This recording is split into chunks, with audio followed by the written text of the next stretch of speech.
আমাদের সাহিত্যে, আমাদের পাঠ্যপুস্তকে জুলাইয়ের ইতিহাস সংযোজন সাংঘাতিক গুরুত্বপূর্ণ।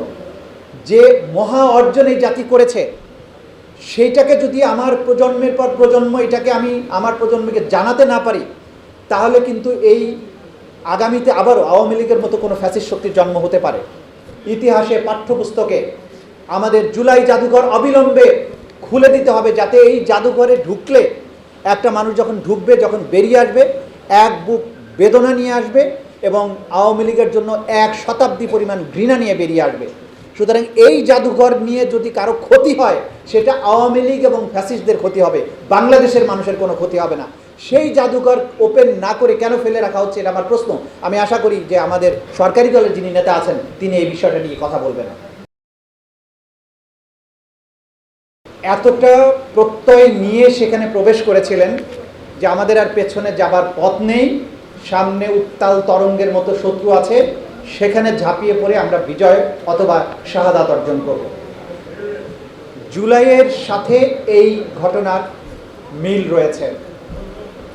17 বছর আমাদের রাজনীতিবিদরা আমরা সকলে মিলে এই জগদ্দল পাথর সরাতে পারি, কিন্তু যেদিন আমাদের শিশু কিশোরেরা, জাবির ইব্রাহিমের মতো শিশু, রিয়াগো, আসাবুল ইয়ামিন, মুগ্ধ ইয়াম এবং আমাদের 1400 শহীদ, তারা কেউ পকেটে আইডি কার্ড নিয়ে গিয়েছেন, কেউ মা বাবাকে না জানিয়ে গিয়েছেন, সন্তানকে না বলে গিয়েছেন, বলেছেন দোকানে যাচ্ছি, পান আনতে যাচ্ছি, এটা আনতে যাচ্ছি।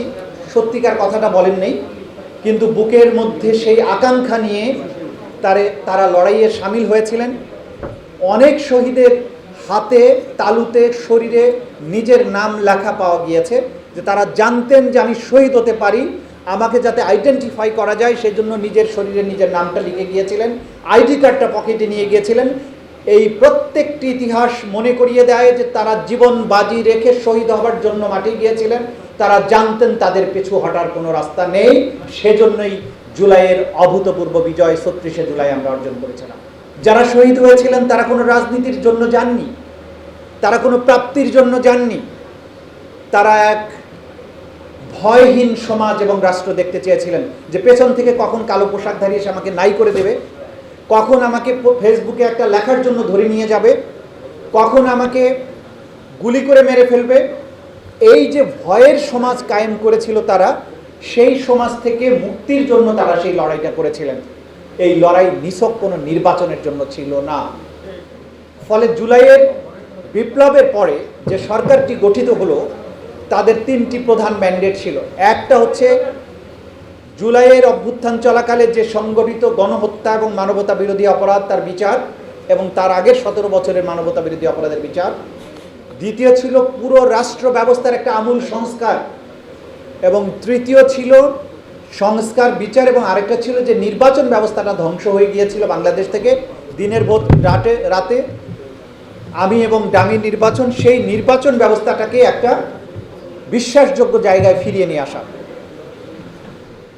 এই স্বপ্ন নিয়ে যে বিপ্লবটা হলো, বিপ্লবের পরে এসে পার্লামেন্টে দাঁড়িয়ে যখন বিপ্লবের পরে নির্বাচনের মাধ্যমে যে সরকার আসলো জুলাইয়ের আকাঙ্ক্ষা নিয়ে, সেই জায়গায় দাঁড়িয়ে যখন একজন নেতা বললেন যে ইলেকশনটা যাতে না হয়, পিছিয়ে যাতে না যায়, সেই জন্য আমরা এই সমস্ত সংস্কার প্রস্তাব মেনে নিয়েছিলাম।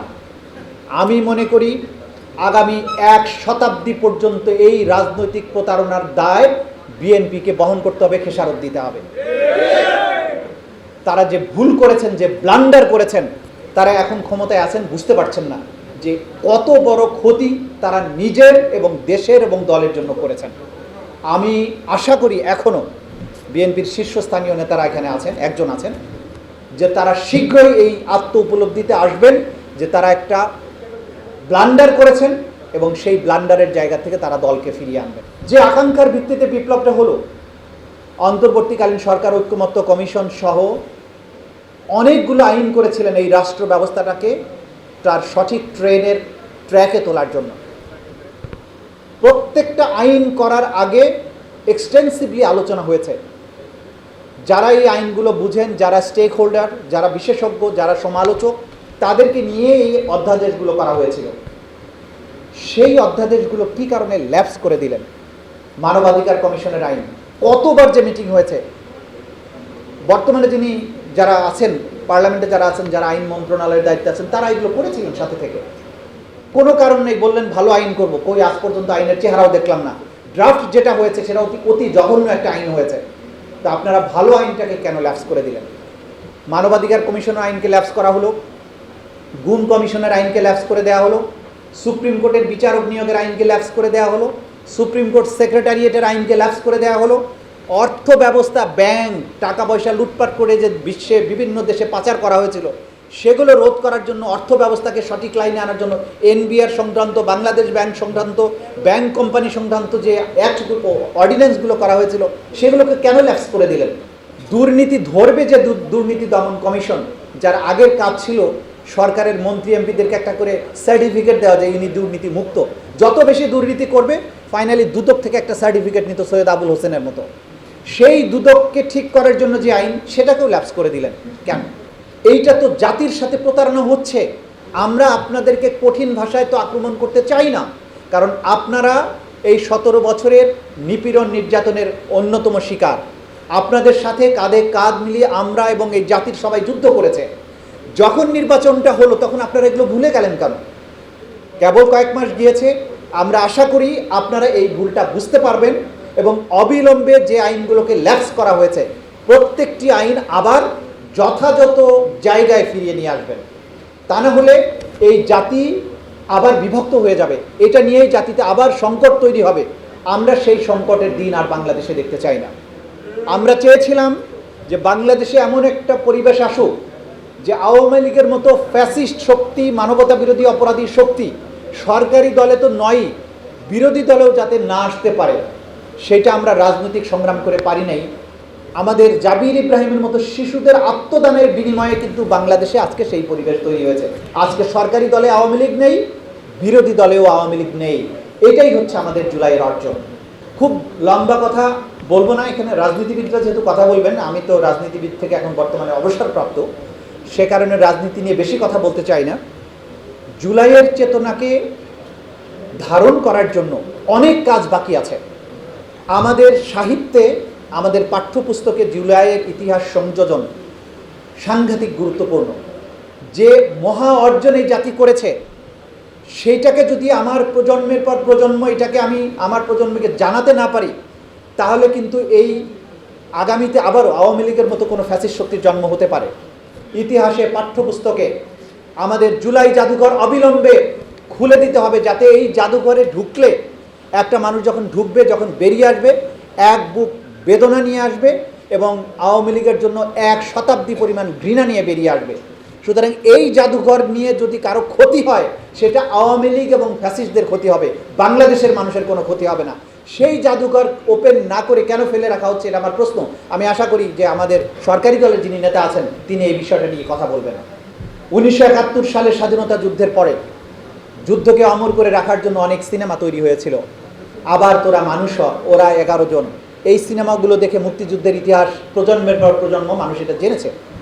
জুলাইয়ে আমাদের এত মহাকাব্যিক ত্যাগ আছে, এত ঘটনা আছে যে এর প্রত্যেকটি ঘটনা নিয়ে সিনেমা বানালে বাংলাদেশে অন্তত 1000 পূর্ণদৈর্ঘ্য চলচ্চিত্র বানানো সম্ভব। এটা অন্তর্বর্তীকালীন সরকারের সময়ই হওয়া উচিত ছিল। কিছু শর্ট ফিল্ম হয়েছে, ডকুমেন্টারি হয়েছে, পূর্ণদৈর্ঘ্য চলচ্চিত্র হয়নি। সেটা এই সরকারের দায়িত্ব। আমি মনে করি অবিলম্বে আমাদের এই বীরত্ব গাথা, দেশ এবং জাতির প্রতি যে ভালোবাসা, প্রেম, ত্যাগ, সেগুলো নিয়ে অনেক পূর্ণদৈর্ঘ্য চলচ্চিত্র, ডকুমেন্টেশন, বই, উপন্যাস, কবিতা, এগুলো রাষ্ট্রীয় পৃষ্ঠপোষকতায় সেগুলো হওয়া উচিত, যাতে পরের প্রজন্মের জন্য আমরা রেখে যেতে পারি যে তাদের পূর্বপুরুষেরা দেশ এবং জাতির জন্য কি বীরত্ব দেখিয়েছিল, যাতে করে ভবিষ্যতে কখনো যদি প্রয়োজন হয় আবারও এই জাতির সন্তানেরা জেগে উঠতে পারে। জুলাই এক মহা বিপ্লবের নাম ছিল। জুলাই এই জাতির সব কিছুকে খোল নলচে সহ পাল্টে দিতে চেয়েছিল। আমরা সেই খোল নলচে পাল্টাতে পারিনি। আমাদের দায়িত্ব রয়ে গেছে, আমাদের সেই দায়িত্ব পালন করতে হবে। কিন্তু অন্তত যে আত্মবিশ্বাস আমাদেরকে ফিরিয়ে দিয়েছে, সেই আত্মবিশ্বাস, একটা উদাহরণ দিয়ে শেষ করছি। ফেলানীদের লাশ ঝুলে থাকতো, লাশ আনতে আমরা সাহস পেতাম না। আর এখন পুশিনের চেষ্টা করলে আমাদের বিজিবির পাশাপাশি কৃষকেরাও কাস্তে নিয়ে সীমান্তে রুখে দাঁড়ায়। এইটা হচ্ছে জুলাই পূর্ব বাংলাদেশ এবং পরবর্তী বাংলাদেশের পার্থক্য।